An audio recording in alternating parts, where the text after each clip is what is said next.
title of this writing is Uncomfortable or Prejudiced.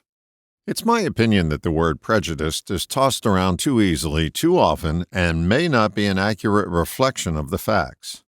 The grasshopper opened my eyes to this distinction one day when he asked, "Does it make you prejudiced if you're uncomfortable?"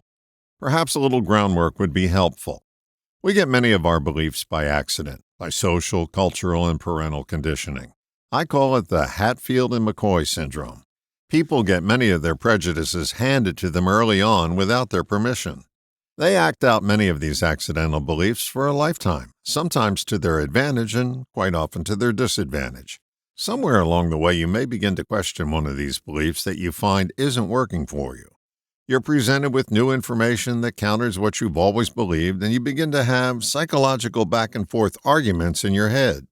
This may lead you to form a new intellectual belief on the topic.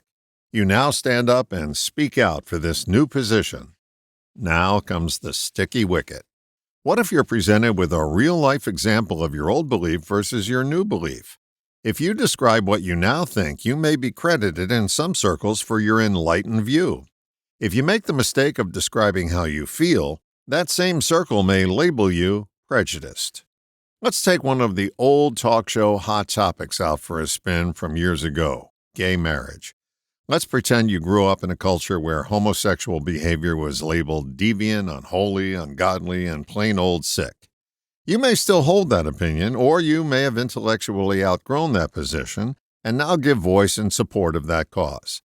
Let's further imagine that you decide to go to a rally to support gay marriage and then find yourself terribly uncomfortable seeing some people of the same sex romantically kissing even though you believe in their right to do so.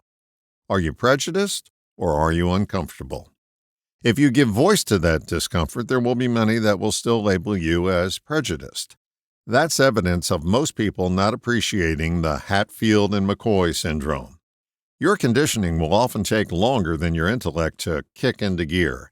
Your comfort level with your new opinion may lag behind. Each generation of the Hatfields and McCoys watered down their feud to the point that it no longer engendered the level of discomfort that once existed. It took time. It may take time for your discomfort to go away. That doesn't mean you are prejudiced and can't express your something new to say. All the best, John.